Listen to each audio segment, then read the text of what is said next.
Bienvenue sur Les Nouveaux Libres, le podcast qui démocratise les business passions en France. Le podcast qui met en lumière les entrepreneurs qui ont décidé de mettre leur business au service de leur vie et non l'inverse. Car nous sommes arrivés à l'aube d'une nouvelle ère, une ère de nouveaux riches. Mais pas la richesse que vous imaginez, une richesse intérieure où la liberté est le nouvel Eldorado. La liberté de choisir où, quand et comment travailler, mais surtout comment impacter le monde autour de nous. Moi, c'est Chloé et je vous donne rendez-vous sur toutes les plateformes, seule avec mes pensées ou accompagnée de ceux qui ont osé sauter le pas vers la vie de leur rêve. Aujourd'hui, j'accueille Ainoa, une coach de talent, mais aussi une aventurière, qui a décidé il y a 3 ans de tout plaquer pour partir faire un tour du monde. Elle a traversé beaucoup de challenges, une vipassana, le chemin de Compostelle et bien d'autres transformations incroyables qu'elle va nous partager ici. Salut Ainoa, merci de venir sur le podcast, ça me fait super plaisir. Est-ce que tu peux te présenter en quelques mots? Chloé, merci à toi, je suis hyper contente d'être là avec toi.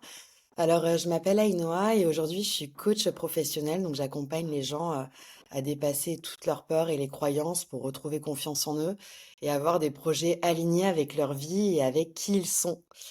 Je viens de Bordeaux, je suis française et espagnole, donc les 2 cultures et voilà, j'adore voyager, c'est un peu, le feu qui m'anime. Donc, petite présentation comme ça. Ok, ben merci. Oui, de toute façon, pour partir faire un tour du monde, il faut vraiment que le voyage t'anime intrinsèquement, je dirais. Ouais. Mais d'ailleurs, oui, est-ce que tu peux nous partager ce déclic? Pourquoi du jour au lendemain? Qu'est-ce qui s'est passé dans ta vie pour que tu dises au revoir à un taf relativement confortable? Enfin, j'imagine que Mmh. ta vie était cool et confortable et pourtant tu as dit au revoir, quoi. Bah, alors, en fait, mon dernier job, j'étais business developer dans une boîte de services à Paris. Je venais juste de commencer et en fait, il y a eu le covid qui est arrivé et Hmm. là, j'ai eu l'opportunité d'aller à La Réunion, en vacances et en fait, vu qu'il y a eu le covid, j ces 2 semaines de vacances sont transformées en 7 mois de télétravail et là, pendant ces 7 mois, je me suis dit: «OK, bon, mon job n'a vraiment pas de sens. Je suis clairement en train de passer à côté de ma vie, à côté de ce qui me fascine vraiment». Et du coup, je suis rentrée en métropole, enfin en France et là, après je suis partie quoi et en fait, ce que je remarque dans mon parcours professionnel, parce qu'à la base, j'étais quand même acheteuse, dans des grosses boîtes de luxe comme, Dior, Cartier, et j'ai aussi vécu à Hong Kong en tant qu'acheteuse et j'ai toujours, eu un manque de sens dans mon job. Hmm. C'est-à-dire que moi, ce qui me passionnait vraiment, c'était les relations humaines, comprendre, les gens avec qui je bossais, mes collègues, les fournisseurs, tu vois? Je créais du lien hyper facilement. Je me souviens quand je vivais à Hong Kong, j'allais tout le temps, en Chine, dans les usines et en fait, j'étais hyper, limite choquée de voir les conditions de enfin comment travaillaient les Chinois, tu vois, dans les Ouais, usines, de voir tout ce décalage avec le milieu occidental, parce qu'on se rend pas compte quand on est ici, comment ça se passe là-bas. c'est clair. Et en fait, tu vois, je pense que j'ai toujours été hyper sensible, bah, à l'humain, j'ai toujours analysé, écouté, j'ai toujours considéré l'autre, en fait et là, je me suis dit: «Bah, en fait, c'est bon, lance-toi, enfin, fais un truc qui ait du sens». Donc ça a pris du temps Hmm. et au final, ouais, après je suis partie faire un tour du monde et je pense que en fait, le déclic, c'est que je pense que émotionnellement j'en pouvais tellement plus, j'étais tellement en grand manque de sens que j'avais besoin de me retrouver, de savoir qui je suis et de me reconnecter à moi, en fait. Parce que je pense que j'avais tellement enchaîné des jobs, tu sais, on te met la pression, enfin, perso, j'ai fait une école de commerce, après j'ai taffé direct, j'ai eu beaucoup de jobs où je gagnais bien ma vie et en fait, tu cette pression sociale où Hmm. tu veux faire comme les autres, avoir, un bon salaire, et en fait, c'était pas moi, tu vois? Sauf que je m'en rendais pas compte. Ouais, mais je vois tout à fait, ouais. C'est vraiment, en fait, on est des petites fourmis et on copie les modèles existants, on suit des voies toutes tracées, sans se Ouais. poser de questions, en fait. Et on arrive, on se réveille un beau matin en se disant, mais qu'est-ce que je fais? Je suis qui? Où je suis? Enfin. Ouais. Ouais, c'est clair, on se réveille un beau matin où tu vois, sinon c'est des questions qui nous habitent, mais en fait, on est tellement dans la pression sociale en Mmh. mode faut réussir, faut avoir de l'argent, faut acheter un appart, une maison, un truc, qu'au final, on oublie vraiment ses besoins primaires. Et ça, je sais, il y en a qui sont hyper à l'aise avec ça, l'idée d'avoir une routine, métro, boulot, dodo, de Mmh. bosser, tu vois, c'est super bien, mais c'est juste que moi, ça ne m'allait pas et ça a jamais été pour moi.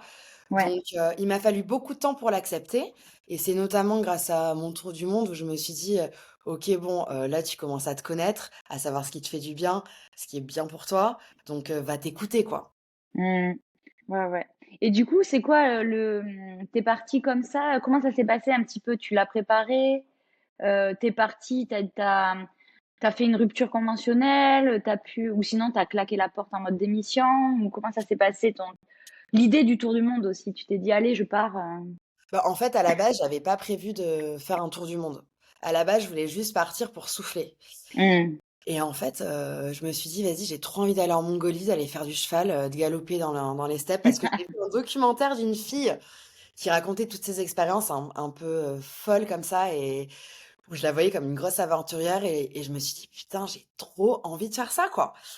Donc j'ai booké mon voyage en Mongolie par une agence parce que du coup, en Mongolie, c'est compliqué, d'y aller solo en backpack parce que là-bas, ils parlent pas anglais. OK. C'est des plaines immenses et des steppes donc tu pas trop de tourisme, tu vois? Donc faut vraiment connaître et en fait, j'ai booké ça par une agence et j'avais conclu qu'avec je voulais vraiment faire du cheval.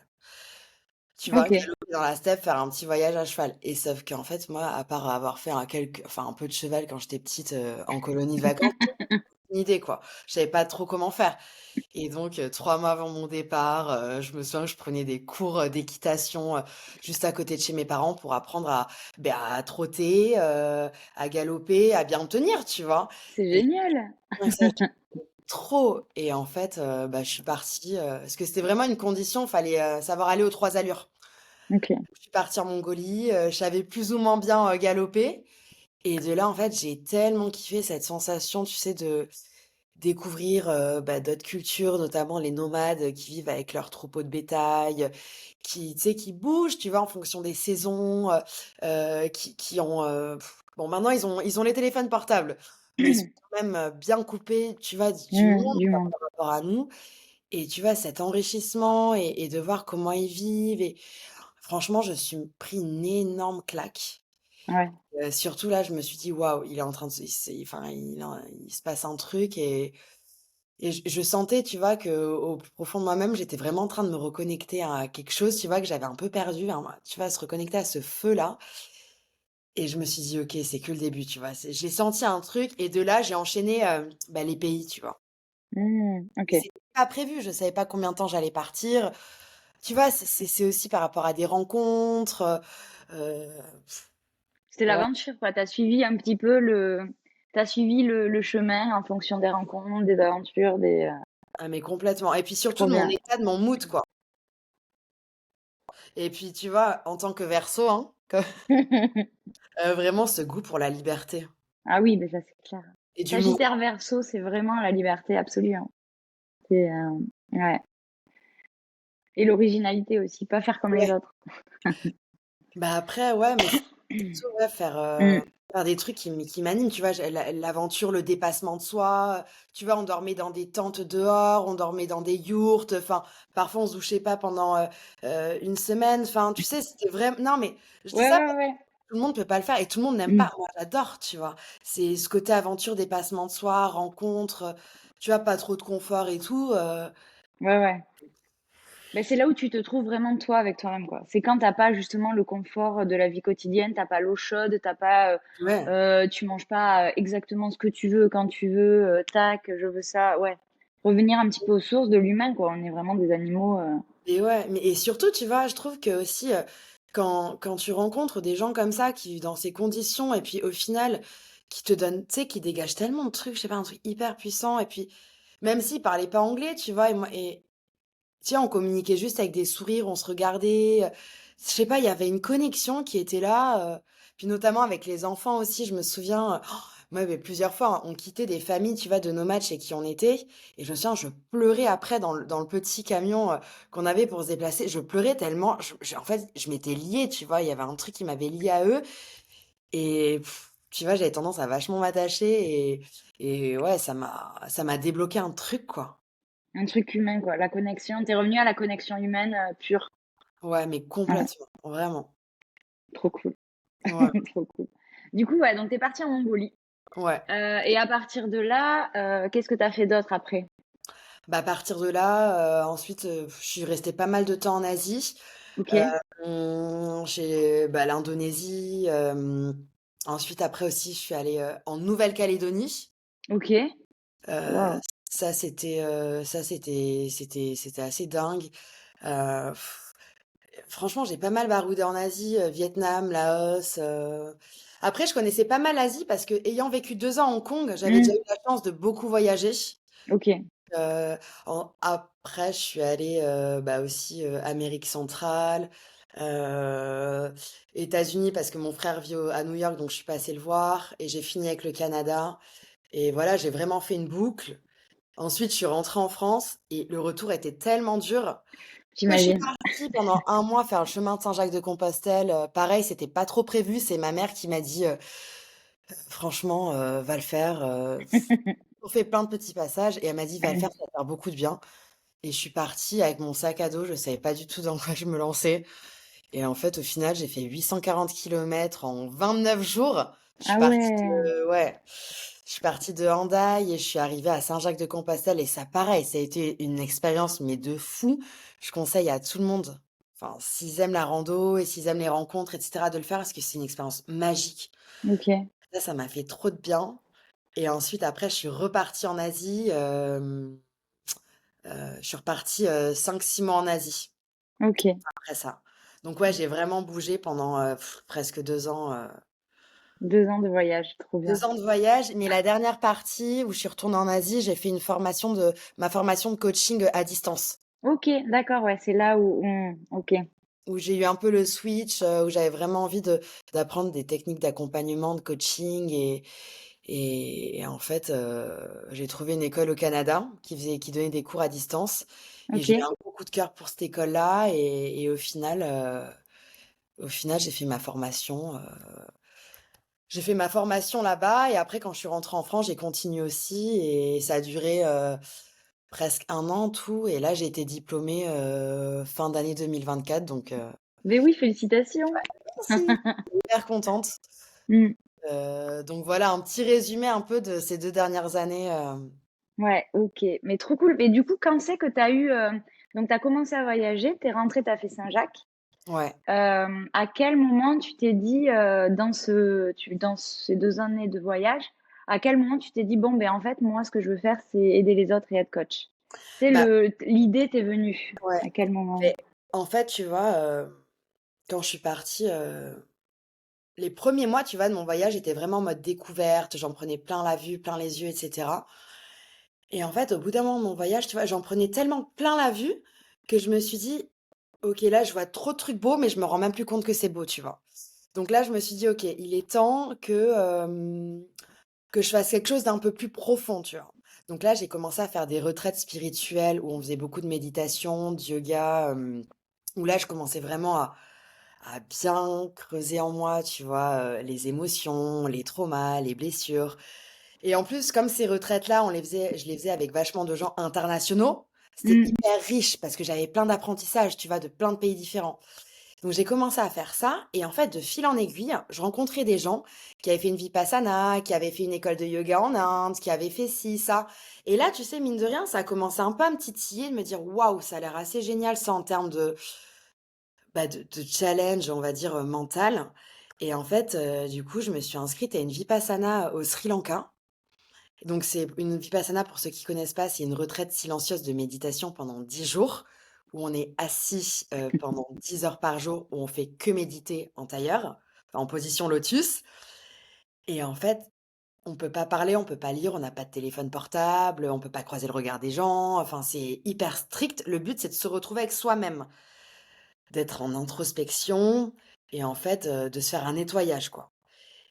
Et pendant ces 10 jours, en fait, du coup, bah, j'ai refait toute ma vie de A à Z. C'était un peu une frise chronologique où j'ai pris le temps de tout analyser, que ce soit relation avec mes parents, ma famille, mes jobs, mes amis, ce que j'aime, qui je suis, et cetera. Donc ça a été hyper, hyper, hyper profond et c'est suite à ces 10 jours, en fait, quand je suis sortie de cette vipassana, où je me suis dit: «OK, là, j'ai vécu un truc de fou» et je me suis dit: «Maintenant, qu'est-ce que tu veux faire?» Tu vois? Qu'est-ce que tu veux faire de ta vie? Et au début, bah, je me suis posé beaucoup de questions et en fait, naturellement, je me suis dit que, bah, j'avais envie d'accompagner les gens, en fait. Les accompagner à mieux se connaître, à les aider à savoir qui ils sont pour qu'eux puissent avoir, une vie alignée et des projets alignés avec qui ils sont, tu vois? Et c moi, je dirais que le déclic, ça a été vraiment, cette vipassana qui où je me suis dit, «Waouh, tu allé tellement loin dans la connaissance de soi. Sers-toi de cet outil maintenant pour faire quelque chose que t'aimes en fait». Mmh. Ça a l'air tellement dur. Bah, franchement, oui, c'est dur. D'ailleurs, il y en a plein qui abandonnent, mais Mmh. après, tu sais, je pense que tu fais ça aussi quand tu es prêt Ouais. et tu vois, moi, ça s'est vraiment installé dans mon tour du monde. Je l'ai pas fait, je bossais pas en CDI et j'y suis pas allée, comme ça sur un coup de tête, tu vois? Ça s'est vraiment installé progressivement et surtout aussi, j'avais plein de signes de gens, que je rencontrais, tu vois? Qui me disaient: «J'ai fait une vipassana, c'est ouf, tu devrais trop le faire», ça a été tellement dur mais tellement bénéfique que je me suis dit: «OK, moi qui adore les challenges, je me suis dit: «1er challenge mental, go, Ah, je vais bah, le faire». ça. Mais je me souviens que plusieurs jours avant, j'étais en panique totale, et pourquoi je me suis lancée dans ça, j'avais trop peur, 1 milliard de questions et au final, je pense que je me suis jamais sentie aussi heureuse le jour où ça s'est fini parce que j'étais tellement fière de moi. Tu m'étonnes. Mais tu peux, hein, parce que c'est vraiment moi, je pense que c'est un truc, j'ai ma meilleure amie qui en a fait 2. Ouais, J'ai beaucoup de gens autour de moi qui m'en parlent et qui disent: «Non, mais tu devrais faire ça». Mais je trouve ça vraiment, je pense que c'est un level de difficulté, de se retrouver seul avec soi-même, très, très dur, quoi. Bah, après ça dépend un petit peu des gens, mais c'est vrai que moi je suis un être, je pense que plus papillon social, tu peux pas et du coup, peut-être un jour, faudra que je le fasse. après, tu vois, enfin, ça fait pas forcément du bien à tout le monde, enfin, je Ouais. veux dire, pas Oui, en on tout n'est pas tous obligés. mais c'est vrai que, en fait, ça permet aussi, tu sais, de purifier un peu ton esprit, c'est ça la base. Mmh. Ton esprit, te soigner des blessures, donc c'est aussi préconisé pour des personnes, tu sais, qui sont addictes à la drogue, des personnes qui veulent arrêter de fumer, des personnes qui ont des gros traumas, en fait, parce que pendant 10 jours, Mmh. que méditer, si tu veux, ça t'apaise vachement. Même si au début, tu passes par des phases où tu arrives pas à rester en place, tu te poses 1 milliard de questions, mais au final, Mmh. tu avances et plus ça purifie ton esprit, ton âme et aussi dans la vipassana, tous les soirs, tu assistes à enfin, tu regardes, un discours, qui est projeté sur une télé, tu vois? Où là, c'est l'enseignant Goenka qui prône un peu tous les bienfaits de la vipassana et du coup, tu trouves OK. vraiment un sens dans ce que tu fais. Ouais. Tu vois, il y a OK. ça tous les soirs qui permet de te dire: «Waouh, OK, c'est tellement, logique ce qu'il dit est tellement vrai» que tu vois, ça Tu t'aide aussi. continues, ouais, ouais, ouais, je vois. Ouais. OK, OK.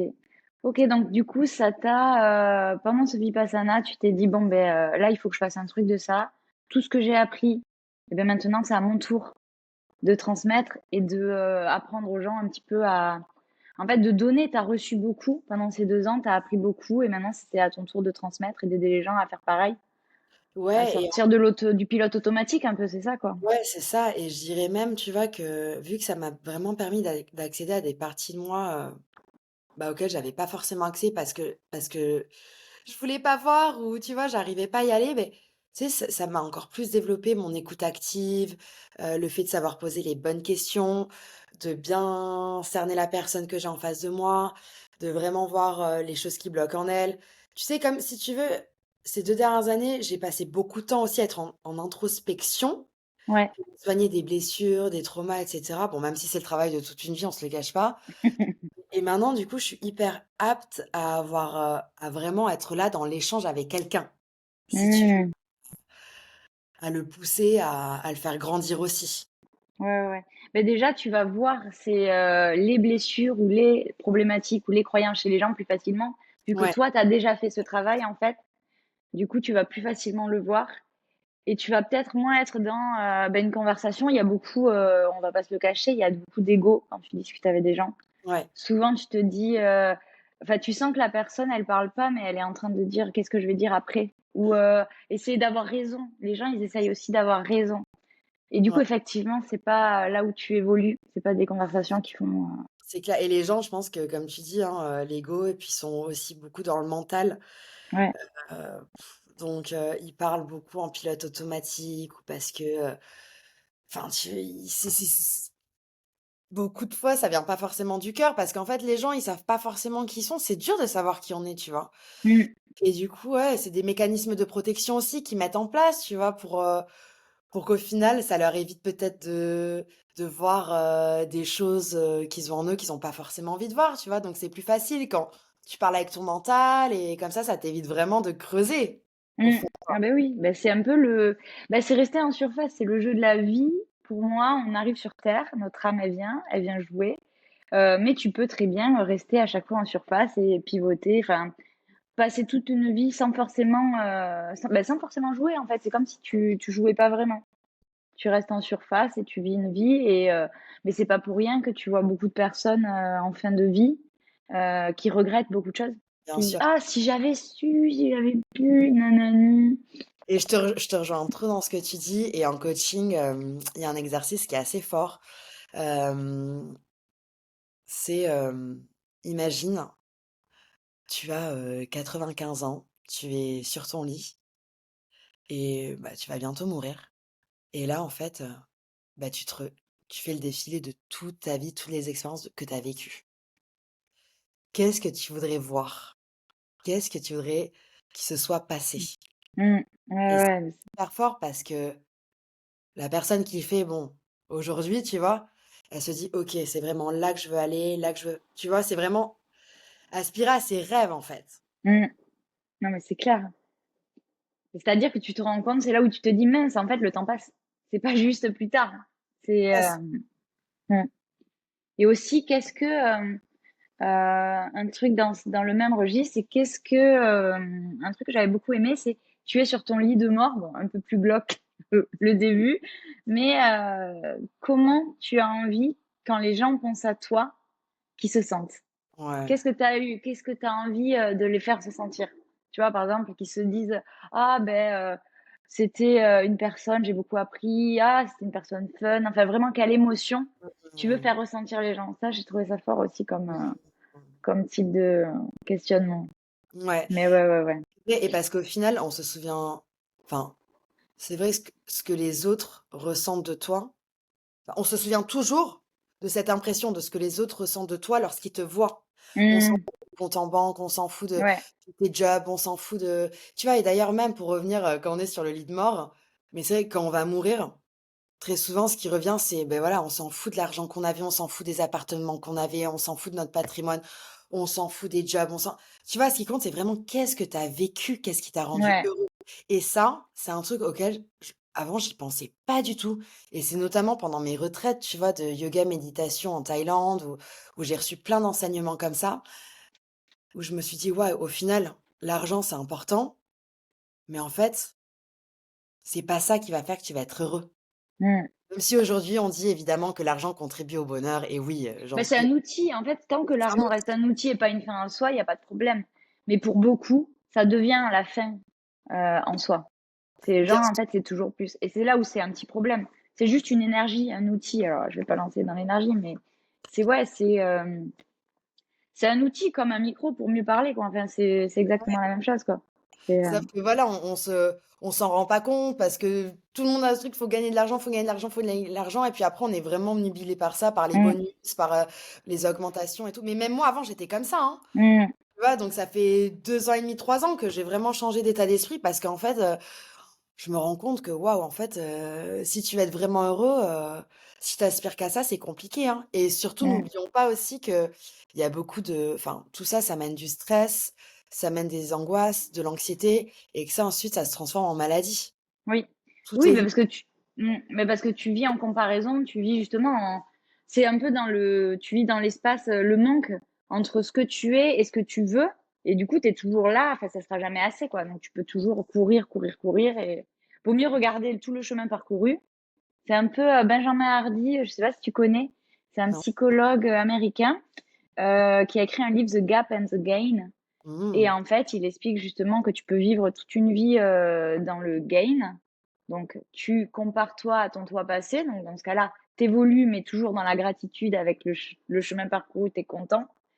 Et the gap, c'est en fait, t'évolues, certes, mais par la force, et toujours en te disant, il me manque, il me manque, il me manque. Donc, en fait, c'est la même évolution, mais il y en a une qui vient un peu du cœur, t'es Mmh. content, et il y en a une, t'es dans la difficulté, dans le dur. Ah, voilà. Mais il est super intéressant, ce bouquin. Je me le note. Ouais. Et d'ailleurs, quels sont les outils, toi, que tu utilises en coaching avec tes coachés? Est-ce que tu as des outils préférés? Alors, les outils, en fait, moi, je pose beaucoup, beaucoup, beaucoup de questions. Ok. C'est des questions liées à l'identité, des questions vraiment, qui leur permettent de creuser en eux. Par exemple, pourquoi c'est important pour eux? Qu'est-ce que ça changerait pour eux? Qu'est-ce que ça a changé dans ta vie? Comment tu te vois? Et il y a aussi beaucoup de visualisation. Hmm. N'oublions pas Ouais. que la visualisation, c'est hyper, hyper important et plus tu te vois toi, faire quelque chose que t'aimes, plus tu ressens cette émotion qui t'anime en te Hmm. visualisant et plus en fait après, bah, tu vas dégager, pareil, je vais revenir un peu à l'énergie, mais tu vas dégager une énergie qui va attirer toutes ces choses-là et en coaching, c'est primordial et même en dehors du coaching, dans la vie, c'est Hmm. primordial la visualisation. Et C'est clair. d'ailleurs, mon école Erickson Coaching, elle est inspirée du psychiatre Milton Erickson, qui à la Hmm. base, enfin quand il était jeune, il a eu une maladie, il me semble que c'était la polio ou, une maladie Ok. grave qu'il avait, en fait, qui l'empêchait de marcher et du coup, il devait être allongé. Et en fait, il s'est imaginé lui en train de marcher, en train de redécouvrir, enfin la puissance de ses jambes et de pouvoir se sortir en fait de cet état immobile et au fil du temps, je sais plus combien de temps ça a duré, des mois, des années, mais psychologiquement et en faisant de la visualisation, en se voyant marcher, beh, il a Ok. débloqué ça et ça l'a aidé à remarcher et c'est pour ça qu'après, C'est bah, dingue. il est devenu psychiatre et c'est lui qui a lancé l'hypnose ericksonienne. Hmm. Mais je me disais, ça me parlait le nom quand je regardais sur ton profil Ouais, Insta, Ericsson. Je disais, mais ça me parlait. Ericsson, ça vient je connaissais pas du tout ouais. l'histoire d'Ericsson. Ouais. Donc, il a inventé l'hypnose. Enfin, C'est c'est le lui qui est, c'est le fondateur de l'hypnose ericksonienne et la en fait, la fondatrice de Erickson Coaching, elle s'est vraiment inspirée de lui, de ses expériences, de son vécu, c'est ok. ça, en fait, d'où le nom. Ok. Ok, intéressant. Mais de toute façon, c'est pas pour rien que regarde, tu regardes les sportifs de haut niveau, même Léon Marchand, là, quand il a eu les trois médailles, il explique que tout est visualisation et qu'il était hyper détendu, se visualisait gagner, et voilà quoi. Donc, c'est pas pour rien que tous les grands sportifs ont des coachs. C'est Et je sûr. pense maintenant que de nos jours, encore plus dans l'entrepreneuriat et dans une vie saturée de concurrence, de stress, d'intensité, de vitesse où tout va vite, se faire coacher, c'est enfin, ça va devenir une norme. Mmh, Autant qu'un médecin, autant que le psy, de plus en plus de gens vont voir un psy. c'est Et sûr en fait, t'as un objectif, ben, fais-toi coacher pour l'atteindre. et au final, aux États-Unis, au Canada, c'est beaucoup plus démocratisé, Ouais. coaching alors qu'en France, les gens, ils ont du mal souvent, ils savent pas ce que c'est, souvent, ils associent ça à coach de sport, ils voient pas vraiment ce que c'est donc et aujourd'hui, on peut se le dire, il y a tellement aussi beaucoup de coachs, c'est un peu depuis ces dernières années, ça fait tellement une fus il y en a de plus en plus que les gens aussi, ils se perdent quoi, ils voient pas vraiment les bienfaits du coaching parce qu'ils ont peur de tester, parce qu'ils ont peur de se faire avoir, j'ai l'impression. C'est Mm. pas aussi bien vu qu'aux États-Unis ou au Canada. Et évidemment que de toute façon, on est en retard par rapport Ouais. aux Américains. Mais aussi, je trouve que les Français, et j'aime la France, hein, ont peur de se faire arnaquer avec en ligne, tout ce qui vient en ligne, le shopping en ligne, les profs en ligne, les formations, le coaching. Ils sont beaucoup plus réfractaires à Internet et les réseaux sociaux que les autres pays et les pays anglo-saxons. Ouais. C'est vraiment, je sais pas d'où ça vient, pourquoi ce besoin pourquoi cette non-confiance en fait, cette, Mais c'est vrai, tu vois, que ces dernières années, il y en a tellement aussi de plus en plus et on trouve vraiment de tout et n'importe quoi, des formations en ligne, des coachs qui te disent: «Viens, en 2 mois, tu vas gagner, 4 000 €». Enfin, tu Mmh. sais, aussi, tu vois, il y a tellement eu un truc comme ça où un peu c'est tu vois de tout que aussi, bah, les gens, ils se méfient, quoi. Je pense Ouais, que, mais bon, après, voilà, je pense qu'il faut trouver la personne adaptée pour toi et aussi, tu vois, le coaching, ça part du on part du principe que la personne, elle a vraiment envie d'avancer. oui. Elle a envie de trouver des solutions, elle a envie de tu vois, elle a envie d'avancer à fond, quoi, parce que le coach, il est juste là pour l'aider sur son chemin. Mais si la personne, elle a pas une grande motivation derrière, ça sert à rien. C'est pour ça que dans les accompagnements, je propose même les coachs proposent les accompagnements sur plusieurs mois, tu vois? C'est entre 3 à 6 mois Mmh. et faut avoir des séances régulières pour que derrière, bah, la personne, enfin, elle y aille, quoi, elle ait envie. Parce que si tu fais une séance par-ci par-là, enfin non, ça marche pas. C'est comme le sport. Mmh. Si Oui. tu vas courir une fois tous les 4 mois, tu beau faire, un semi-marathon, tous les 6 mois, tu vois? Ça va rien changer à ton corps ni à ton esprit. En ce qui est hyper important, c'est la régularité et cette envie Mmh. d'avoir envie d'avancer. Parce que personne fera les choses à ta place et c'est un partenariat. Ouais, ouais, C'est ouais. pour ça que je donne pas de conseils ni de solutions, ça doit vraiment venir de la personne, en fait. Oui, oui, bah, le coach est un miroir Complètement. qui renvoie exactement ce qu'il faut travailler, parce que la personne a les réponses. Ça me fait penser à la réelle que tu as faite hier. En fait, la personne, elle a les réponses en elle, Oui, hein, toujours, c'est mais bien toujours ça. sûr. Mais par contre, il y a plein de personnes qui vont aller chercher un peu une solution magique et c'est là où ça marche pas. C'est là où les Mmh. gens sont déçus et c'est là où ils disent non, mais le coaching, ça marche pas. Mais parce qu'en fait, il faut déjà que la personne, elle ait fait le premier pas, c'est-à-dire vouloir. Comme quand tu veux arrêter de fumer. Tu veux arrêter de fumer, t'attends pas que ça tombe du ciel l'envie d'arrêter. Enfin, il faut Ouais. vraiment, il y a une démarche, il faut se dire bon, mais ok.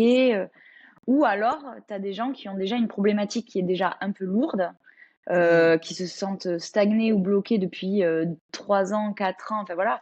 Et c'est dommage d'en arriver là. Si le coaching peut t'aider avant que tu sois complètement embourbé jusqu'aux cuisses dans ta vie, essaye de le faire quand tu as déjà les chevilles, quoi. Comme ça sera plus facile, peut-être, ce travail. Souvent, les gens, ils se disent: «OK, je vais y arriver tout seul» ou «OK, bah, c'est pas grave, au final, c'est pas trop un problème si je me compare à lui là, qui a beaucoup plus de problèmes». Tu vois? Ils ont Mm. tendance un peu à Minimiser. minimiser, voilà, chercher le mot et à pas vraiment voir la réalité et je pense qu'il y en a plein aussi qui ont peur de creuser en eux, tu vois? Mm. Je pense à plein de gens que je connais, que ce soit dans ma famille ou dans mon entourage, enfin amical. Il y en a plein qui se disent, «Non, non, j'ai pas besoin». Parce qu'en fait, quand tu discutes un peu plus avec eux, ils ont juste peur de découvrir ce qu'il y a au Ouais, fond d'eux, ouais, tu vois? mais ça fait peur, hein. Ils préfèrent laisser tout ça, bah, là et puis au final, on continue, la vie avec des œillères et du coup, Mm. ça avance pas forcément comme on le voudrait, tu vois? Ouais.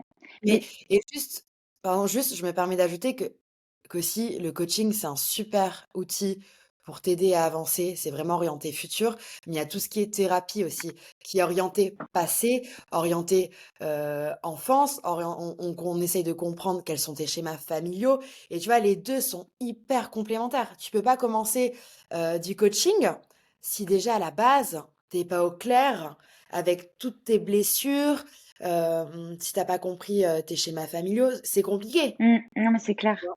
Donc les 2 sont hyper complémentaires, Ouais, ouais. Mais surtout, il y a, moi j'ai fait 1 année et demie de thérapie, avec un psy une fois par semaine. Ça m'a beaucoup aidée. J'ai fait du coaching, je fais de la kinésio, ouais. EMDR. En fait, tous les outils, en fait, sont tous complémentaires. Il y a pas Mmh. une je pense que ça dépend des gens. Il y a pas, tu as des gens qui vont être plus aptes à faire du coaching, mais il y a des personnes qui vont préférer passer par le corps et Bien sûr. travailler des traumas. Effectivement, si tu as 40 000 traumas et que tu as des objectifs et que avec le coaching, tu n'arrives pas à atteindre ces objectifs, ben, du coup, peut-être ajouter une thérapie Mmh. pour régler ces traumas qui justement sont en sous-jacent et Bien sûr. t'empêchent d'avancer parce que souvent on dit, enfin j'ai plein de personnes et même moi la première avec j'avais beaucoup d'objectifs et j'arrivais jamais à les atteindre avec de la procrastination, pas de passage à l'action et on se croit souvent flemmard dans ces cas-là. Je sais pas si ça te mais en fait, la flemme ou la procrastination, elle a des racines beaucoup Bien plus sûr, profondes dans des croyances c'est limitantes, des schémas et tout. C'est pas juste de la flemme. c'est clair, bien sûr. Et souvent, oui, ça se traduit par quelque chose et c'est qu'aussi au fond de toi, il y a quelque chose avec lequel t'es pas aligné, Mmh, tu vois? c'est clair. Heu, ouais, Mais voilà, donc c'est vrai que ça me fait penser que, ouais, se faire accompagner, beh, c'est jamais du temps perdu, hein. Je pense pas qu'à aucun moment, il y ait une personne qui regrette un coaching. bien C'est sûr. Et vraiment, et tu vois, aussi, je me permets de parce que ça me fait penser à un truc. Très souvent, pendant la première séance de coaching que j'ai, heu, bah, la personne que j'ai enfin, on je vais dire la fille parce que principalement, c'est que des femmes.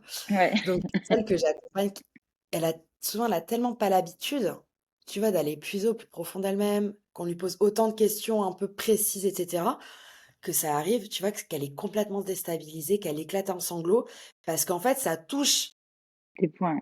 point en elle qui vraiment, en fait, elle est complètement là: «Waouh, qu'est-ce qui se passe?» parce qu'elle ouvre les yeux sur des choses qu'elle ne voyait pas avant ou qu'elle ne s'autorisait pas à voir. Mmh. Donc c'est ça aussi qui est puissant, c'est qu'en fait, tu vois un peu là la magie, c'est que tu appuies sur des points hyper précis et qui libèrent la personne. Parce que n'oublions pas que quand on pleure, c'est des larmes, ça libère de quelque chose. Même si sur le moment on se rend pas compte et qu'on est hyper triste, qu'on est trop mal et Mmh. mais au final après on se sent beaucoup mieux et très souvent quand on a pleuré après on est extrêmement fatigué parce que ça décharge beaucoup d'émotions. Mais c'est clair, mais j'en parlais avec, Méline, mon astrologue, que j'avais interviewée. C'est que de toute façon, pleurer, et relâcher de l'eau, on est à 70 Ouais, composé d'eau. L'émotion dans l'astrologie, c'est, l'eau, dans le taoïsme, c'est l'eau. Jésus, qui, marche sur l'eau, c'est juste Jésus qui maîtrise ses émotions. Et du coup, en fait, oui, pleurer, c'est décharger et même, enfin bouger. En fait, on est rempli d'eau, donc le mouvement, pleurer, en fait, bouger les méridiens, le yoga, en fait. De toute façon, c'est pour ça que le mouvement est beaucoup libérateur. C'est parce qu'en fait, on est de l'eau, il faut la faire gigoter, quoi. Enfin, désolé pour ouais, le terme, mais c'est un peu ça, quoi. c'est vrai et Mm. d'ailleurs aussi pour en revenir à l'eau, quand on est face à un océan à perte de vue, qu'on voit l'océan, au niveau de l'horizon, bah, automatiquement, on se calme, C'est notre vrai. esprit s'apaise, toutes les tensions s'en vont parce que comme tu dis, comme on est constitué à 70 d'eau, beh, il y a quelque chose qui se passe, quoi. Donc il suffit, et moi ça m'est arrivé de regarder l'océan comme ça et de rester là scotché. C'est un peu en mode comme si tu étais hypnotisé, tu vois? Ou en méditation parce qu'en fait, tout se calme, tu vois? Mm. C'est C'est clair. ça, c'est ça pour l'avoir fait, c'est assez impressionnant, ouais. Mm. Mais ouais, mais de toute façon, vivre près de l'eau, enfin, moi, là, Marseille, je suis ravie, hein. C'est Ouais. vraiment les villes, ben, Bordeaux. Vivre près de l'eau, je trouve que c'est assez apaisant par rapport à d'autres villes. Ouais. C'est en astrologie, on dit que les trois signes d'eau, donc il y a le poisson qui représente l'océan, le grand tout. C'est aussi peut-être pour ça que ça calme, c'est qu'en fait on a ce sentiment d'unité, de on est tous un, on est tous liés. Océan, c'est un peu l'universalité en fait. Le cancer, c'est les rivières, les lacs, donc les émotions contenues, maintenues. Et le scorpion, la nappe phréatique, les émotions justement cachées qu'il faut aller creuser. C'est pour ça que le scorpion, il est un peu, c'est Ouais. le signe un peu hardcore. Mais bon, petite Mais digression. hardcore, ça dépend. Oui et non, tu vois? Je pense que quand en fait, c'est plus on se connaît, Oui, tu vois? Parce que moi, j'ai des potes scorpions, enfin, elles sont hyper bien, tu vois? Et puis, en fait, c'est plus tu te connais, plus tu connais tes émotions et en fait, après, mieux tu te sens. Je pense que peu importe le signe, tu vois? oui, oui, non, mais bien sûr, bien Ouais, sûr. Il y a pas de toute façon, il y a pas de bons et de mauvais signes. Quand je dis hardcore, c'est qu'en fait, c'est des émotions qu'il faut, le scorpion, il y a un travail à faire. bien Alors sûr. que peut-être le poisson, mais après le poisson, ah, pareil, il y a beaucoup de distractions et de je m'en foutisme. Mais par exemple, ça va être plus facile de voir les émotions d'un poisson Oui. que d'un scorpion qui va être Voilà, un peu plus refouler. critique. Moi, Je te l'avais dit, mais j'ai ma lune en Scorpion et c'est vrai que ça m'a tellement permis de mieux me comprendre, tout ce côté émotionnel, profondeur, et ça pour le coup, l'astrologie, je trouve que c'est un outil assez ouf. Mais de toute façon, la lune en scorpion, là, tu la vis. Enfin, c'est clairement. En plus, toi, oui, on en reparlera, mais t'as conjoint à Pluton. Pluton qui est le Ouais, signe du scorpion. Donc, en fait, la lune et le Pluton en même temps. Conjoint, ce que tu fais, en fait, ça représente exactement ce point dans ton thème. T'es vraiment hyper aligné par rapport à ça, hein. Transformer les gens, te transformer mais voilà. toi et Ouais, transformer les mais gens, c'est ça. mais c'est exactement ça et tu vois quand ça je l'ai bah, tu sais quand tu le vois, quand on te le dit, quand c'est écrit et cetera, bah, tu sais, ça te reconnecte et ça te aussi, ça te rassure quelque part parce que tout ce que tu sens, un peu, tu sais, ta force, ta puissance, le fait de que ce soit écrit en astrologie, tu vois, ça te redonne encore plus de force, que ça aligne vraiment les planètes. Ouais, non, mais c'est clair. C'est clair. Ben moi, c'est des outils, ouais, l'astrologie et le design humain, c'est des outils que j'utilise Mmh. un peu en Ouais. coaching. Alors, ça paraît un peu foufou et un peu ésotérique, mais en vrai, quand tu commences à regarder les gens et à regarder les missions de vie, un petit peu les personnalités, en fait, tout fait sens, hein. C'est un truc de Bah, ouf, hein. C'est vraiment non, un mais truc de ouf. et c'est pourquoi que c'est hyper important de se connaître. J'en reviens toujours à ça. Plus tu te connais et plus tu auras une vie alignée avec qui tu es. Et plus tu mets des œillères et tu es dans le déni, en fait, et plus tu auras une vie complètement à côté de la plaque. Ouais. Enfin, ça, Mais savoir c'est. ce que tu veux, quoi. Se connaître, c'est là où tu entends ton intuition, c'est là où tu écoutes la petite voix qui te dit pas ça, ça c'est bien, ça pas trop. Ouais, il faut apprendre à écouter la petite voix qu'on a enfant et qu'on fait taire en fait en grandissant un petit peu, Mmh. hein. C'est Ouais, vraiment. J'ai c'est vrai. l'impression qu'on développe un mental qui est un outil, parce que le mental et l'ego, c'est quand même cool, hein. Ça nous permet de faire des choses de ouf. On le développe, fin d'enfance, adolescence et tout, et en fait, il y a un passage où il faut justement le remettre à sa place. Le Mmh. remettre, c'est plus le conducteur, quoi. Il conduit un petit peu, mais hop, t'es content, toi, t'es le mental, l'ego, mais tu revas au siège passager. C'est plus toi Mmh. qui prends les manettes, quoi. C'est vrai. Mais c'est pareil, ça reste apprendre à développer l'ego, le mental, et après apprendre à ne plus l'écouter pareil. C'est Mmh. des cheminements un peu compliqués. Bon, revenons un petit peu à toi.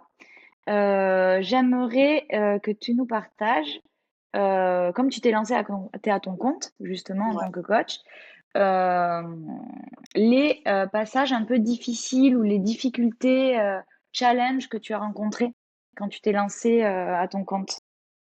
Bah, alors, tu vois, moi, l'entrepreneuriat, je connaissais pas du tout. Mais vraiment, comme j'ai toujours été salariée, en plus dans des grosses boîtes, et cetera, je savais vraiment pas ce que c'était. Donc, j'ai un peu débarqué là en mode bisounours, c'est facile, plein de gens, voilà. Bon, ben au final, c'est un peu plus compliqué que ça. Et en fait, comme tu montes ta boîte concrètement, enfin, clairement, le challenge, c'est vraiment, d'apprendre à te faire connaître, comment communiquer, comment, utiliser, les canaux de communication, quels canaux, réseaux sociaux, après ça peut être Insta, LinkedIn, Facebook, TikTok, enfin voilà, vraiment choisir ces canaux, vraiment parler de soi en fait, Mm. de toi, de ce que tu fais, de ce que tu proposes et c'est hyper important qu'on te voit et à la base, je me suis, j'ai lancé mon compte cet été, enfin mon compte pro on va dire, cet été et en fait à la base moi je voulais pas du tout me montrer sur Insta, je voulais faire le coaching vraiment, tu sais vu que c'est un peu un métier du cœur, je pensais que bouche à oreille et cetera ça allait marcher. Mm. Au final pas du tout, je me dis: «Non, je veux pas me montrer sur Insta, je veux pas faire du face cam, je veux pas faire de réel» parce que pour moi c'était tout un monde comme je l'avais jamais fait et au final, franchement, je pense que là, on va dire en 6 mois, je suis passée d'un extrême, à un autre. Ok. C'est-à-dire que là, enfin, je commence vraiment à prendre plaisir, tu vois? Bon après, c'est que le début, mais par exemple, j'ai fait un premier face cam et j'ai adoré le faire, en plus, tu vois, je vois que ça prend bien, que les gens, ils aiment bien te regarder, ils aiment bien voir qui ils ont à faire, mais c'est vraiment, l'entrepreneuriat, faut faire des choses qui font peur au début, qu'à la base, tu pas vraiment envie de faire parce que tu dis: «Et lui, il va penser que, et elle, elle va me juger, mais et dis donc si après j'ai pas de retour» et tu te fais 1 milliard de questions et en fait, ça, on s'en fout. Fais tente et il y a une phrase qui me revient souvent et que j'ai vraiment appris, suite à des conférences que je faisais à Bordeaux, ou en ligne et cetera avec des entrepreneurs, c'est: «Va là où tu as peur et c'est là où tout se passe». Tu vois? Ou c'est là où tu apprends le plus. c'est clair. Parce qu'en fait, si tu restes dans ta zone de confort, si tu restes là, à faire des trucs, dont tu as l'habitude, en fait, il va rien se passer. C'est vraiment, faut aller là où waouh, où tu sens que tu es challengé, où tu sens que là, tu te dépasses. Tu vois, je sais qu'aussi en parallèle, je prends des cours de théâtre pour, la prise de parole en Trop public, bien. ouais et en fait, il y a plein de trucs quoi, qu'il faut faire et il faut vraiment travailler sur sa confiance en soi. Donc j'ai suivi aussi des formations sur l'entrepreneuriat, OK. faut se faire accompagner. Ouais, bah, toujours. On en revient à ça, hein. On en revient qu'on peut pas à un moment donné, il faut arrêter de se dire: «Oui, mais moi je peux y arriver tout seul». Bah, C'est ça, faut se faire c'est ça. Faut se mmh, faire accompagner et aussi ce qui est hyper important, c'est vraiment de s'entourer des bonnes personnes. Parce que quand tu passes du salariat à l'entrepreneuriat, très souvent les gens ils comprennent pas forcément ce switch ou ils comprennent pas forcément la différence ou ton changement et en fait, si tu t'entoures pas des bonnes personnes, ton mental il peut vite, ouais, en down, parce qu'on t'envoie pas les bonnes énergies et ça, c'est un truc que j'ai remarqué, il faut que tu entourer des personnes qui vont te faire du bien, qui vont t'éveiller, qui vont te tirer vers le haut, qui vont te motiver, qui vont t'encourager, qui vont dire: «Ça, c'est bien, là, tu devrais peut-être faire ça comme ça», tu vois? Alors que si tu pas ça, c'est hyper dur, ouais, ouais, c'est beh, trop c'est dur. on est le la somme des 5 personnes qui nous, Mmh, qu'on voit le plus et c'est surtout qu'en fait un entrepreneur qui est successful ou qui a réussi ou qui est, à 2 ou 3 années devant toi, en termes de niveau un peu, il va jamais te critiquer. Les gens qui vont te critiquer, c'est justement les gens qui sont un peu derrière et qui veulent, en fait. bah, c'est ça Donc ou si tu sinon des restes au niveau gens en bas, tu te fais critiquer et c'est un ouais. petit peu dommage, Ou quoi. sinon, des gens, tu sais, qui sont salariés et qui, en fait, ils osent tellement pas se lancer ou que, tu vois, ils trouvent ça tellement un peu foufou qu'en fait, ils vont dire: «Ah non, mais fais pas ci, fais pas ça». Ouais. Moi, je me souviens au début, le premier truc que j'ai fait un peu sur Insta, où déjà je me sentais que c'était un gros challenge, c'était vraiment de publier, faire un post sur ma Vipassana où je publiais un texte, bah, que je t'avais envoyé qui décrivait vraiment toute mon expérience et tous les jours. Et je me souviens, mes parents me disaient: «Aïnoa, ne fais pas ça, tu es en train de te dévoiler, tu te mets à nu, tu es beaucoup trop dans la confidence, ne fais pas ça». Et au final, ce texte, mais il a été diffusé, mais à tellement de gens, bouche à oreille et cetera. Même après, je l'ai envoyé à tellement de Il est gens, magnifique ce texte, hein. et on m'a fait des retours de dingue, tu vois? Donc en fait, moi, le truc, c'est merci pour ton compliment. C'est vraiment, en fait, parfois, les gens vont te dire: «Non, n'y va pas». Et mais Mmh. en fait, n'écoute pas. Écoute les gens qui vont te motiver. Parce qu'en fait, sinon, tu vas pas avancer et tu vas tout le temps te remettre en question. Pareil, là, j'ai fait un réel, qui, retrace un peu mon tour du monde avec ma voix off qui est en effet, posée et calme et tu vois, pareil, ma mon père, par exemple, m'a dit: «Non, Maïnois, on te reconnaît pas du tout, c'est pas toi» et en fait, si, c'est moi. C'est juste que j'ai pris le temps de poser ma voix, de faire un truc cool et c'est pareil, ce réel, il a eu vachement de succès parce que les gens ont connecté à mes émotions et cetera. Donc si tu écoutes les autres, en fait, Tu tu avances pas. Mmh. Ouais. De toute façon, oui, il faut à un moment donné se connaître, s'écouter et quand tu t'écoutes et que tu te connais, en fait, les autres, ils peuvent dire ce qu'ils veulent.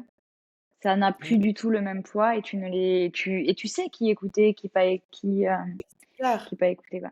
Et d'ailleurs, en parlant de ta voix, c'est vrai que tu as une voix, je trouve, elle est très apaisante. Elle est Mmh. très, j'ai vu le commentaire aussi du mec, j'étais là: «Ah mais oui, c'est vrai, c'est clair». Ouais, merci. C'est vrai que, ouais, souvent on me le dit, et en fait, tu vois, je pense qu'avant, j'étais tellement dans le speed quand je bossais, que je prenais jamais le temps de me poser. Mmh. Et du coup, là, ouais, ben, c'est vraiment une partie de moi, en fait, qui était toujours là. Et là, tu vois, ça me fait du bien de même parler calmement, doucement. C'est un truc auquel on n'a pas forcément l'habitude, tu vois. C'est clair, c'est clair, c'est clair et même les blancs. Moi, j'ai une phobie des blancs que je travaille, Ah, of course, ouais ok. et du coup, c'est un apprentissage pareil de ne pas forcément essayer de combler, dans une conversation le blanc, laisser le temps, mais c'est pas facile. Ouais, Là, j'essaye. ouais. Mmh. Mais en tout cas, en coaching, pareil, on laisse beaucoup de blanc. on le laisse vraiment pour permettre à la personne de prendre le temps de répondre, Mmh. Mais tu c'est vois? aux antipodes des réseaux sociaux et de enfin, c'est en fait, c'est marrant parce que c'est vraiment 2 polarités, on vit enfin, qui se deviennent, qui s'accélèrent et qui s'intensifient. Le besoin de lenteur, le coaching où on laisse, le temps de la réflexion.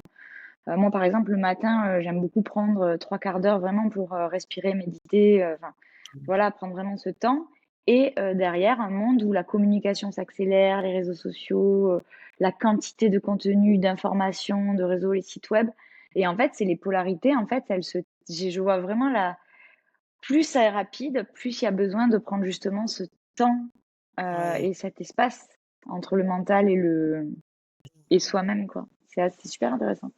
Enfin, je ouais. pourrais en parler des heures et des heures. Et d'ailleurs, en parlant de routine matinale, comment tu arrives à concilier, toi, justement, ton pro et ton perso, maintenant que tu es à ton compte? Est-ce que tu as des difficultés ou ça va? Franchement, ça va, je fais pas mal de sport, tu vois? Par exemple, hier soir, j'étais au pole dance, ça, j'ai découvert ça il y a 6 mois. Je cours, je fais beaucoup de yoga, je rencontre beaucoup de gens, que ce soit, pour le pro, pour le perso.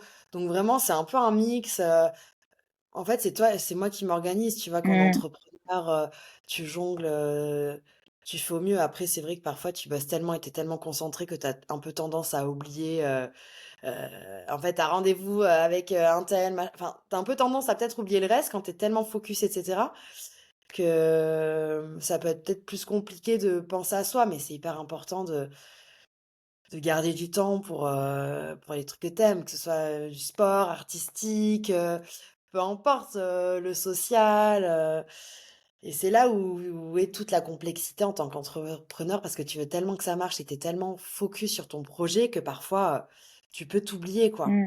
Ouais, ouais, c'est important de ne pas le faire parce que, beh, comme, je te disais, c'est à toi que je disais, l'analogie, du masque à oxygène dans l'avion. C'est, on te dit en fait, tu une maman ou t'es un parent et t'as un enfant, on te dit: «Non, tu mets pas le masque à oxygène à l'enfant, tu te le mets en premier Ouais, parce que ouais, si toi, tu t'évanouis, il y aura personne pour le mettre à l'enfant, quoi». Donc en fait, se prioriser et garder du temps pour soi dans l'entrepreneuriat, santé, sport, nourriture, tout ce que tu veux, c'est primordial parce que tu es ton projet et si toi, tu ne vas pas bien, ton projet ne peut pas aller bien. exactement.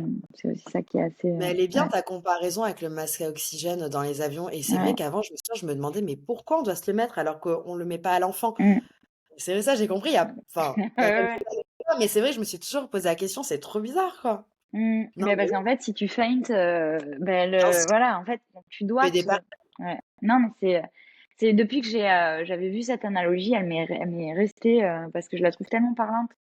c'est C'est clair. assez dingue, ouais. OK, OK. Donc du coup, tu fais du sport, tu as des routines. J'avais noté cette question, mais c'est bon. Du coup, quelques petits conseils, pour les auditeurs. Quel conseil tu donnerais, à quelqu'un justement qui se sent stagné et bloqué, dans sa vie, qui ne sait plus du tout qui il est, quel conseil tu pourrais donner? Bon, mis à part prendre du coaching, évidemment. Ça, c'est le first conseil, je dirais. Mais, c'est quoi les premières étapes peut-être, à faire? Bah, je pense qu'en fait, quand tu as un moment de ta vie où tu es vraiment bloqué, où tu te sens pas bien, tu remets tout en question, émotionnellement, tu es en down, je pense que c'est dur, hein, mais tu te poses tranquille, tu prends le temps de te poser et vraiment tu réfléchis à ce qui te fait du bien. À ce qui te fait du bien, ça peut être une balade dans la nature, ça peut être, un repas avec telle personne, ça peut être, aller faire du sport, ça peut être, aller au ciné, ça peut être aller se faire un massage. Vraiment prendre le temps de savoir ce qui toi te fait du bien pour que, tu vois, en fait, tu retrouves un peu cette force et te retrouves animé parce qu'en fait, c'est juste te reconnecter à toi avec des petits trucs de la vie quotidien, tu vois? Je sais pas, ça va être, par exemple, cuisiner un plat qui te fait du bien, tu vois? Les plantes. Enfin, vraiment, c'est faire des choses qui te font du bien. Oublie le reste, arrête de te comparer, c'est hyper dur, tout le monde se Mmh, compare. Mais ne regarde pas ce que font les autres, vraiment focus sur toi et fais des choses qui te font du bien, tu vois? Et après, Moi, je fais beaucoup aussi, de médecine alternative, acupuncture, sophrologie, réflexologie, la numérologie aussi, ça me fait vachement de bien, des soins énergétiques, enfin vraiment les massages, et en fait, j'adore tout ce qui est bien-être corporel, émotionnel. Donc moi, je me Mmh, dirais ça quand ça va pas, je fais ça. Je prends un OK. rendez-vous par là, je fais une séance et ça me avec une thérapeute aussi, enfin, vraiment, c'est des choses qui font du bien. Ça, c'est hyper primordial parce que sinon après, si tu t'écoutes pas, bah, l'engrenage et puis après tu perds les pédales et puis après c'est de pire en pire, quoi. Après Mmh. c'est accident, maladie, C'est enfin, clair, ouais, ouais, c'est tu vois? ça. Ouais, ouais, mais de toute façon, après, oui, ça finit en maladie. Stress chronique crée maladie, crée problème. Ouais, ouais, ouais. Donc, ouais, donc, faites quelque chose qui vous fait du bien, que ça soit Avec du shopping, un film, enfin, peu importe, mais faire ce qui te fait un du bien. truc, un Mmh, truc, que tu aimes bien et fais-le, plusieurs fois et coupe aussi, coupe-toi de ton tel, quoi, de ton téléphone. Genre, les réseaux, fais une pause, le soir bouquine. C'est hyper important d'avoir un bon sommeil et parce que si tu dors pas bien la nuit, si tu te couches angoissé, le matin tu te réveilles, tu pas bien, tu as la boule au ventre, tu sais, d'avoir un bon sommeil, ça c'est primordial, quoi. ouais, number one, le pilier, ouais, ouais, ouais. D'ailleurs, oui, c'est quoi, en termes de, si tu mettrais, sur un pilier un 2 3 enfin un podium, pardon, heu, les 3 trucs primordiaux de la santé, ce serait quoi? Bah, je dirais pour la santé émotionnelle, d'abord, c'est tout ce qui est thérapie. OK. Tu mets pas en premier le sommeil? Bah, le truc, c'est que comment tu veux bien dormir? Je vois. Toi, avant, tu sais pas ce qui te fait du bien, tu parles pas, tu vas pas explorer en toi, tes croyances, tes blessures, tu vois? Donc je mettrais, tout ce qui est thérapie, médecine alternative. Après, je dirais, ouais, sommeil, sport, sommeil, sport, nourriture, tu vois? Enfin Ouais, les 3. et aussi, je dirais, je mettrais aussi relations, tout ce qui est relationnel. À quel niveau après, je sais pas trop, mais pour moi, c'est un peu, dans la même balance, tu Ouais, vois? ouais, ouais. Bah, tu sais que, je sais pas si tu l'as vu Living, the 100, c'est un documentaire sur Netflix. OK, En fait, c'est, un mec qui a fait un documentaire sur les zones bleues. Il appelle ouais. ça, les zones, en fait, où il y a le plus de personnes qui vivent jusqu'à 100 ans. Ah Et oui, j'avais commencé à le voir! ouais, et en fait, donc, en Italie, donc, il a fait plein de villes, pareil, Osaka, Japon, enfin voilà. Et il y a une Oui, ville en Italie où en fait, ils se sont rendus compte qu'il y avait beaucoup de centenaires parce qu'ils avaient une vie sociale ouais, nourrie. Ils travaillaient encore à 100 ans ensemble, les petites mamies, elles faisaient leurs pâtes ensemble en papotant. Quand ils ouvraient les fenêtres, en fait, ils parlaient à l'autre voisin parce que les rues sont tellement petites qu'en fait, ouais, ils se parlent de maison en maison tout le temps. En fait, ils vivent dans une espèce de communauté village. Et en fait, c'est des êtres, ils vivent très longtemps en bonne santé parce qu'ils sont mmh, tout le temps les uns avec les autres. Et on est mmh, des êtres sociaux, hein, c'est carrément important, hein, je pense que c'est sûr. ouais. Ah ouais, là, je te rejoins à 300.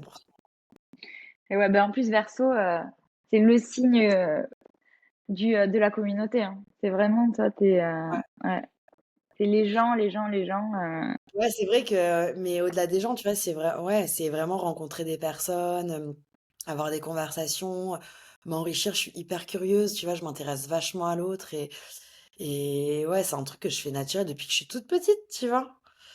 Mais ça m'a quand même fait bizarre quand je pense jusqu'à mes 32 ans, je croyais que j'étais Capricorne parce que je suis née le 20 janvier. Je suis Verseau, quoi.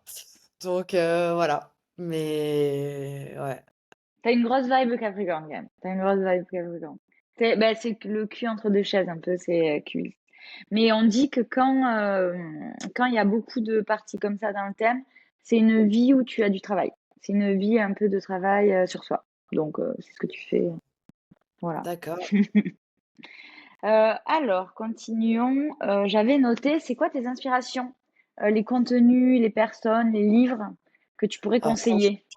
les livres, alors j'ai adoré Mode en Kawa, Kilomètre zéro. À la base, c'était ma psy qui me l'avait conseillé. Ok. Là, j'ai adoré, j'ai lu ces 3 bouquins, mais mon préféré, c'était celui-là.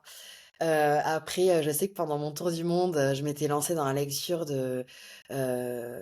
d'Eckhart Tolle, L'instant du moment présent, où ça, j'ai mis des mois et des mois à le lire tellement c'était un peu complexe, tu vois?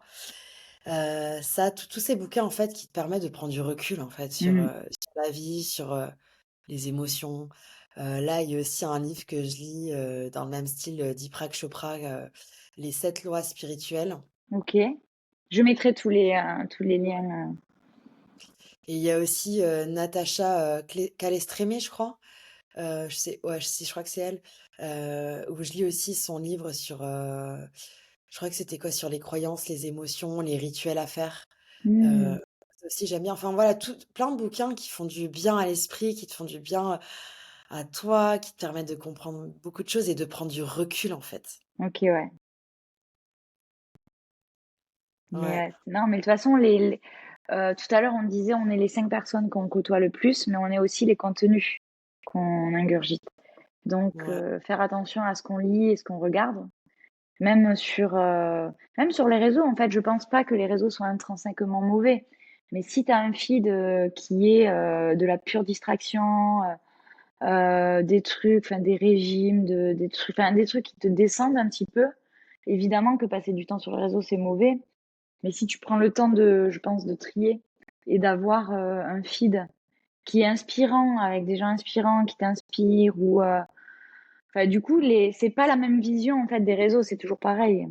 Mmh. Donc, il faut, je pense, mettre un filtre sur ce qu'on ingurgite. Par exemple, on en discutait, mais moi, je sais que j'ai coupé les informations, la télé, enfin BFM, tous ces trucs, Ouais. j'ai coupé parce que bah, déjà, c'est répétitif, on ne peut rien y faire. Donc, du moment où on est complètement impuissant, c'est dangereux pour le mental parce que tu vas accumuler le stress que tu vois. Donc, ouais, c'est vraiment. Je sais pas ce que tu en penses, mais C'est sûr, hein. Franchement, et je me souviens, tu vois, quand j'avais fait moi, chemin de Saint-Jacques-de-Compostelle, tous les soirs, tu dors dans des auberges de pèlerins et il y avait une auberge où en fait qui était tenue par un prêtre, qui avait voyagé de par le monde et le soir, il avait eu un discours en mode, les infos, à la télé, les infos dans les journaux et cetera, très souvent en fait, c'est vraiment pour conditionner les mmh, gens et comme ça, c'est horrible, hein, mais ça te crée beaucoup de peur et un peu du coup, tu deviens un mouton de la société on est et donc complètement. ouais, ça tu vois, c'est comme avec le Covid, le Covid, tout le monde pensait qu'on allait mourir. Bon, même si ça a été horrible, pour beaucoup de personnes, il y a eu énormément de morts. Mais je veux dire, d'écouter les infos, je voyais moi mes parents qui étaient devant la télé H24. Tu l'impression que tu allais mourir du jour au lendemain si tu mettais le pied dehors. Enfin, vraiment, c'est toutes ces informations qui peuvent, te nuire à ta santé mentale et moi, je suis comme toi. Les infos, je suis par parcimonie. Par exemple, là, les incendies en Oui, Californie et tout, oui. c'est tu vois? Enfin, Mais de toute façon, on est toujours au courant, qu'on le veuille ou non. Même si tu mais regardes pas la télé ou que tu regardes pas, tu es au courant. Ça, ouais. c'est ouais. Sinon, faut vraiment faire attention parce que moi, je le vois, par exemple, des gens de ma famille, je pense à ma tante, ou tu vois, qui suivent vachement les infos et tout et en fait, après, tu as un discours hyper négatif et plein de peur de la société, tu vois? Mmh. Ouais, ouais. Donc faire attention à ce qu'on Conscient. entend et ce qu'on regarde, ouais. Ouais. Non, mais c'est très important ça. Je pense que c'est un gros conseil, pilier de la santé aussi, je le mettrais, ouais. Ce j'avais demandé à ChatGPT de créer un mot pour ça, alimentation du cerveau. Je sais pas comment dire. Ce qu'on met dans le corps pour nourrir le corps et ce qu'on met dans l'esprit pour nourrir le mental. Et il m'avait trouvé, enfin avec du latin et tout, mantitrophie. Ah! Donc voilà. Mais c'est vrai qu'il n'y a pas de mots par rapport à ça, alimentation du mental, quoi. Ah, Ouais. c'est clair, hein, Mmh. mais ça, je pense, c'est vraiment un gros pouvoir de la société, quoi. Tu sais, qu'on soit tous comme des moutons et pour qu'on suive, quoi. Mmh. Parce que si tout le monde était indépendant, tout le monde vivait ses rêves, enfin, tu vois? Moi, je le souhaite à chacun, mais Tu tu crées, vois? ouais, ouais, ouais. Ouais, Le problème, c'est que tu vas pas aller travailler à l'usine si tu suis tes rêves, quoi. Donc oui, non, mais c'est pour ça que c'est toujours pareil. Mais je suis assez optimiste. Je pense que dans des centaines d'années, euh, tout le monde pourra, en fait, avec l'automatisation et la robotisation, je pense qu'il y aura de moins en moins de métiers vraiment relous. Ça va arriver. Ça va. C'est une transformation qui met du temps, forcément, mais ça va forcément arriver. Alors, c'est le côté positif parce que du coup, ça laisse tout le monde. Mais derrière, tu vas mettre des gens qui se sont pas posé la question. Si on automatise tout, Ah oui. t'as les gens, ils vont se dire, OK, mais moi, je sers à quoi dans cette société si on automatise mon métier? Et c'est là où le coaching est important, c'est que tu vas dire aux gens, ben, écoute, qu'est-ce qui est important pour toi? Pose-toi la question. Oui. Mm. Ouais. Donc, c'est un Ah, petit tu fait peu. une belle transition là. Merci. OK. Et du coup, comment vois-tu l'évolution de ton projet? Comment tu te vois? Bah, l'évolution, je me vois continuer, tu vois? Je me vois encore plus, bah, être présente, sur les réseaux, faire encore plus de face cam pour expliquer, les bienfaits du coaching, vraiment, continuer sur cette voie-là et pour faire grandir mon entreprise et pourquoi pas après, là aujourd'hui, c'est vrai que je me dirige que vers le particulier, mais après pourquoi pas aussi travailler avec des entreprises pour Hmm, aider les employés aussi à trouver sa place au sein de l'entreprise. Parce que pour avoir bossé dans des très grosses boîtes multinationales, de renom, je sais à quel point c'est hyper dur de trouver sa place et à quel point, parfois le facteur humain, n'est pas là. ouais. Tellement on est obnubilé par le chiffre d'affaires, voilà, faut monter dans la boîte, faut faire du chiffre, et donc peut-être aussi, bah, donner un peu plus d'humain, aux entreprises, tu vois, dans un second temps. Hmm, On verra où ça mène. Mais en tout cas, juste pour dire que le coaching ou je dirais même l'accompagnement, c'est vraiment aussi un métier passion. Donc, je pense que c'est quelque chose, que je ferai toute ma vie de manière directe ou indirecte, tu vois? Mais c'est vraiment quelque chose qui m'anime et je suis contente parce que j'ai vraiment mis le doigt sur ça, en fait. Donc c'est un peu un de mes drivers aujourd'hui, tu vois? Après en vivre aujourd'hui là à 100 quand tu montes ta boîte, forcément c'est compliqué. Faut faire d'autres choses à côté. Mais, mais voilà, j'y crois et le plus important c'est d'y croire. c'est clair. Donc on verra, tu vois? Mais pareil, ça me fait du bien tu vois, de rencontrer des gens comme toi, des gens qui sont entrepreneurs, qui se lancent sur plein de projets différents, qui sont passionnés, qui sont hyper optimistes. Tu vois, ça, c'est vraiment quelque chose que je découvre, tu vois, Hmm, depuis quelques mois. ouais, ouais, ouais. Heu, Mais ouais, mais de toute façon, oui, quand ça part du corps et quand on fait vraiment un truc, qu'on se sent aligné, ça marche toujours. C'est vraiment le but. Faut vraiment faire ce qu'on aime et puis tout se mmh passe bien. C'est vraiment. Après, et il y a le aussi temps, le facteur temps. Bien sûr, bien sûr, pas ça automatique, c'est quoi. sûr et aussi je pars du principe et ça c'est un truc que j'ai aussi beaucoup appris ces derniers temps, en fait, il y a pas d'échec. Quand tu lances un projet, rarement, enfin, ça va rarement fonctionner comme ça, en un mois, tu vois? Il faut du temps, tous les grands qui ont réussi, que ce soit, les coachs, par exemple, je pense à, Tony Robbins qui est hyper connu aux États-Unis ou même à d'autres figures un peu spirituelles ou qui ont aujourd'hui, qui délivrent des messages, au niveau, mondial et des messages hyper forts et qui sont hyper importants aujourd'hui aux gens de plein de gens. Bah, en fait, ils ont mis du temps. Ah oui. Ils ont mis du temps à en arriver là. C'est pas du jour au lendemain, en fait, que tout se transforme et donc il y a pas d'échec et en fait, faut passer par plusieurs chemins pour arriver vraiment là où tu dois aller. Mm, Faut pas le voir comme, «Ouais, je me suis plantée, j'aurais pas dû faire ça. Ah, j'ai perdu 1 000 € parce que j'ai investi dans une formation qui m'a rien app» non, en fait, tu tentes. En fait, faut tenter beaucoup de choses. mm. Garder, un driver, une ligne rouge, on va dire, principale, mais après, Tu tentes. faut essayer plein de choses, quoi.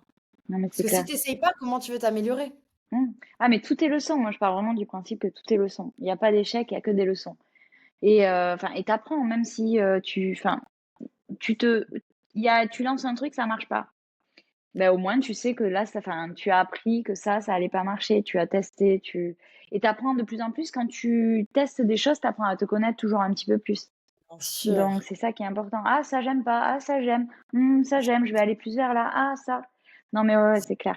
C'est Et clair. puis surtout qu'après, tu inspires vachement de gens aussi parce qu'ils voient en fait les gens, même si au début tu te plantes, tu vas dire: «Ah non, mais j'aurais jamais fait ça, nana, maintenant, mais c'est nul, fais pas ça» et tu sais, après en fait, si tu t'accroches, tu es déterminé, bam, tu peux réussir plein de choses et les gens ils disent: «Ah ouais, non, mais c'est dingue, tout ce que tu as fait» alors qu'au début, tu vois, ils Ouais. t'encourageaient pas du tout. Tu sais, genre, Mais c'est souvent comme ça, hein. C'est que au début, tout le monde dit oui.